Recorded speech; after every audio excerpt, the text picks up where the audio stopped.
आज की वीडियो में डिटेल में बात करेंगे सीजीटी एमएससी स्कीम के बारे में, जिसमें मिलता है स्टार्टअप और एमएसएमई को 2 करोड़ रुपए तक का कोलेटरल फ्री लोन, और देंगे आपके सारे क्वेश्चंस के आंसर, जैसे कि कौन से स्टार्टअप और एमएसएमई इस स्कीम में कवर होते हैं और कौन से बिजनेसेस को इस स्कीम में लोन नहीं मिलता है, कौन से बैंक और एनबीएफसी लोन देते हैं और क्या है लोन अमाउंट की लिमिट, क्या रिटेल ट्रेडर और होलसेलर को भी इस स्कीम में लोन मिलता है। ये सारे क्वेश्चन के आंसर जानने के पहले हम बताएंगे कि प्रैक्टिकली ये स्कीम किसी काम की है या नहीं, या ये स्कीम भी सिर्फ पेपर तक ही सीमित है।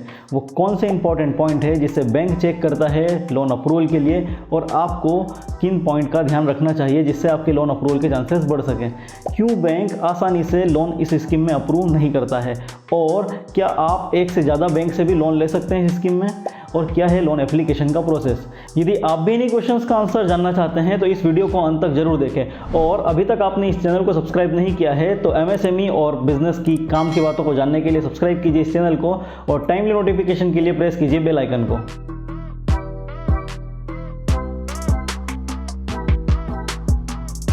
नमस्कार दोस्तों, मैं हूं गौरव गुप्ता और शुरू करते हैं बिजनेस के काम की बात। सीजीटी एमएससी यानी credit guarantee fund trust for micro and small enterprises, इस फंड ट्रस्ट को बनाया है सेंट्रल गवर्नमेंट और सिडबी ने मिलकर। यह फंड ट्रस्ट देता है बैंक और एनबीएफसी को गारंटी, जिससे कि बैंक और एनबीएफसी एमएसएमई को लोन दे सके, और गारंटी देता है फंड ट्रस्ट, यानी लोन बैंक देती है और एसएमई के बिहाफ पर गारंटी सेंट्रल गवर्नमेंट देती है। इस स्कीम का ऑब्जेक्ट है फर्स्ट जनरेशन एंटरप्रेन्योर को बिना किसी हैसल के कोलेटरल फ्री लोन देना और यंग एंटरप्रेन्योर्स को बढ़ावा देना।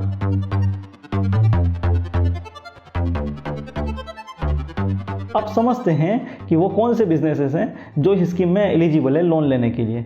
इस स्कीम में सारे माइक्रो और स्मॉल एंटरप्राइजेस कवर होते हैं, चाहे वो स्टार्टअप हो या एग्जिस्टिंग बिजनेस। मीडियम एंटरप्राइजेस को इस स्कीम से बाहर रखा गया है। एमएसएमई की लेटेस्ट डेफिनेशन के अकॉर्डिंग वो सारे सर्विस प्रोवाइडर एंड मैन्युफैक्चरर जिसका टर्नओवर 50 करोड़ रुपए से कम है and investment in plant and machinery 10 crore से कम है, उसका क्लासिफिकेशन स्मॉल एंड माइक्रो है। रिटेलर्स को भी रिसेंटली सीजीटी एमएससी की स्कीम में कवर किया गया है। वो सारे बोरोवर जिसे इस स्कीम का फ़ायदा लेना है, उसका रजिस्ट्रेशन उद्यम पोर्टल पर होना मैंडेटरी है। कुछ बिजनेसेस को सीजीटी एसएमई से बाहर रखा गया है, जैसे कि educational institute, training institute, agriculture business, self help group and wholesale business. इस स्कीम में रिटेलर तो कवर है लेकिन होलसेलर कवर नहीं है। तो क्या होगा जब एक ही एंटिटी होलसेल और रिटेल दोनों बिजनेस करती है। गवर्नमेंट की सारी स्कीम में सब्सटेंस की बजाय फॉर्म यानी पेपर का ज़्यादा इंपॉर्टेंस होता है। तो यदि आप ऑन पेपर रिटेलर है तो पॉसिबल है कि आप इस स्कीम में एलिजिबल हो जाएं।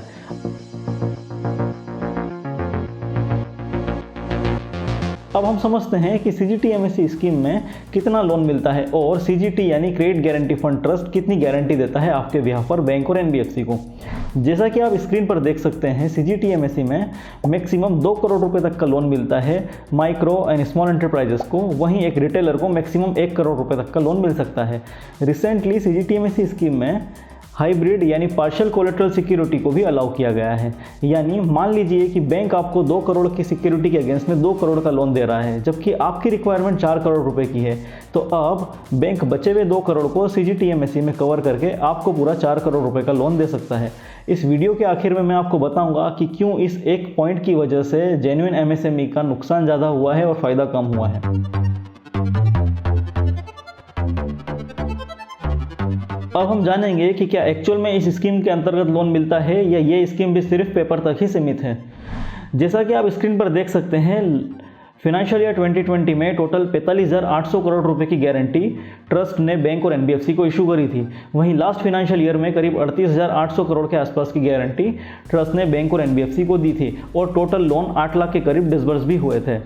जब आप नंबर ऑफ लोन और गारंटी अमाउंट को देखेंगे तो आपको लगेगा ये स्कीम हाईली सक्सेसफुल है, लेकिन जब आप उसका डिटेल्ड एनालिसिस करेंगे तो आपको कुछ और ही पिक्चर नज़र आएगी। करीब 8,45,000 लोन में से 7,75,000 लोन 10 लाख से भी कम के थे, और एवरेज टिकट साइज है 4.5 लाख रुपए के आसपास। पूरे देश में लास्ट फाइनेंशियल ईयर में 50 लाख से ज़्यादा के सिर्फ 7,500 के करीब केसेस डिसबर्स हुए हैं और उसमें से प्राइवेट सेक्टर बैंक ने सिर्फ 400 के करीब लोन डिसबर्स करे हैं। इस स्कीम का इंटेंट कितना भी अच्छा हो, लेकिन ये स्कीम रेलेवेंट है माइक्रो एंटरप्राइजेस के लिए जिसे 5 से 10 लाख रुपए की लोन की जरूरत होती है। नॉर्मली CGT यानी credit guarantee fund trust default के अमाउंट की 75% गारंटी बैंक और NBFC को देता है।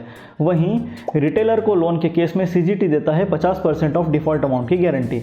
यानी यदि MSME डिफॉल्ट करती है तो डिफॉल्ट के अमाउंट का 75% पैसा ट्रस्ट बैंक या NBFC को देता है। वहीं एक रिटेलर यदि डिफॉल्ट करता है तो CGT देगा डिफॉल्ट के अमाउंट का 50% बैंक और NBFC को।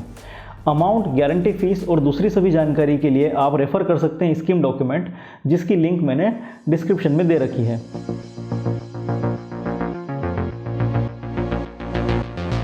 अब समझते हैं कौन से बैंक और NBFC इस स्कीम में लोन देते हैं। CGTMSE डेटा के अनुसार 141 मेंबर लेंडिंग इंस्टीट्यूट है, यानी कि वो सारे बैंक और NBFC जिसका नाम आपने सुना है वो इस स्कीम में पार्टिसिपेट करते हैं। लेकिन प्रैक्टिकली स्टार्टअप को कोई भी प्राइवेट बैंक या NBFC लोन नहीं देते हैं। स्टार्टअप को लोन देती है सिर्फ पब्लिक सेक्टर बैंक। इसलिए फॉर स्टार्टअप और नए बिजनेस के लिए आपको 12 पब्लिक सेक्टर बैंक को ही लेंडर कंसिडर करना चाहिए। इस स्कीम में आप वर्किंग कैपिटल लोन भी ले सकते हैं और टर्म लोन दोनों ही ले सकते हैं। अब हम समझते हैं कि क्यों बैंक अवॉइड करता है CGTMSE में लोन देना। इस स्कीम का एक पार्ट है रिस्पॉन्सिबिलिटी ऑफ बैंक, जो कुछ इस तरह से है। बैंक को प्रूडेंट बैंकिंग नॉर्म और बिजनेस डिस्क्रिशन को यूज़ करके केस को एवेल्युएट करना है। यानी जिस तरह से नॉर्मल केसेस का एवेल्यूएशन करता है अपनी क्रेडिट पॉलिसी और रिस्क पैरामीटर को ध्यान में रखते हुए, CGTMSE के केसेस भी सिमिलरली उसे अप्रेस करना है।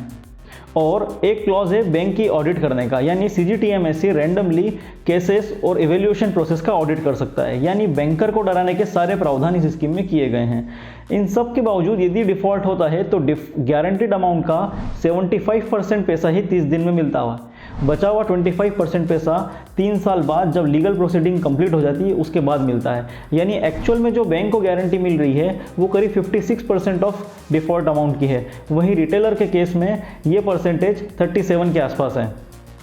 इतनी सारी कॉम्प्लेक्सिटी को ध्यान में रखते हुए बैंकर अवॉइड करता है CGTMSE में लोन देना, और लोन देता भी है तो अपने एग्जिस्टिंग और अच्छे क्लाइंट को देता है। और अब जब से पार्शियल सिक्योरिटी नॉर्म आया है तब से बैंक अनसिक्योर्ड पोर्शन को यूज़ करने के लिए CGTMSE को यूज़ करने लगा है। जैसा कि आप CGTMSE वेबसाइट का एक स्नैप दे सकते हैं, फिनेंशियल ईयर 2020 में टोटल 45,000 करोड़ की गारंटी इशू हुई थी। उसमें से 16,000 करोड़ की गारंटी तो सिर्फ loan to retailer and partial collateral security वाले केसेस थे।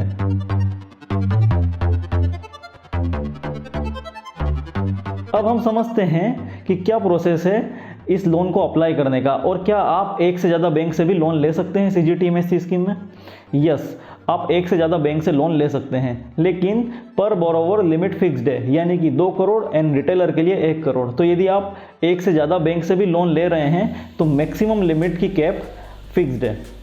इस स्कीम में लोन लेने के लिए आप ऑनलाइन अप्लाई कर सकते हैं उड़ान फॉर SME के पोर्टल पर, जहां पर आपको बेसिक इन्फॉर्मेशन आपकी देनी है कि आपका बिजनेस नया है या एग्जिस्टिंग है। एग्जिस्टिंग बिजनेस के लिए आपको GST की डिटेल, आपके ITR और कुछ बिजनेस की बेसिक डिटेल देना है, और अप्लाई करके आप प्राप्त कर सकते हैं प्रोविजनल गारंटी सर्टिफिकेट, जो कि नॉर्मली मेल पर आता है। इस लोन को लेने के लिए आप डायरेक्ट बैंक को भी अप्रोच कर सकते हैं। मैं आपको सजेस्ट करूंगा आप किसी अच्छे कंसल्टेंट या अच्छे CA की हेल्प लें इस पूरी प्रोसेस में। यदि आपका बिजनेस वेल स्टेब्लिश्ड है, फिनेंशियल ऑडिटेड है एंड प्रॉफिटेबल है, तो आपको पहले प्राइवेट बैंक को अप्रोच करना चाहिए।